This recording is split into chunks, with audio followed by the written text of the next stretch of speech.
Hey everyone, in this quick video I will show you different ways to delete folders on Windows 11. Whether you like using the mouse or keyboard, there is a method for you. Let's jump right in. First up, the simplest method, just right click the folder you want to delete, then click delete. It will go to the recycle bin. Another way, click the folder once to select it, then press delete key on your keyboard. Same result, it moves to the recycle bin. Want to skip the recycle bin and delete it permanently? Select the folder and then press shift delete. Click yes when it asks for confirmation. This will remove it instantly, no going back.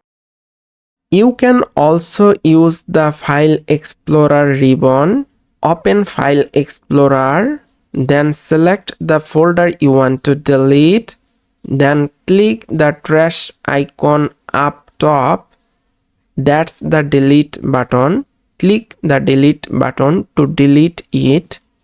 If you click delete, it will go to the recycle bin.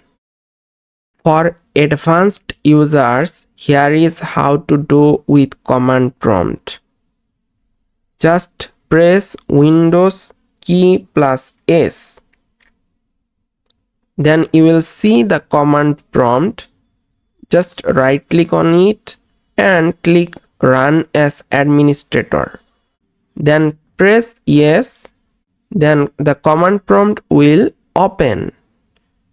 Just write a command which I give you in the description and just replace the path with your actual folder location.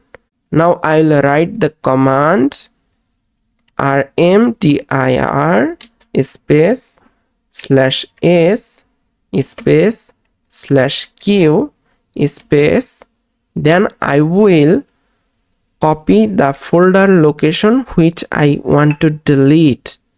Just right click on the folder, then copy as path, then paste it into command prompt and then press enter to delete the file. If I press enter, the file is gone. And that's it. 5 easy ways to delete folders on Windows 11. If this helped, give it a like and subscribe for more quick Windows tips.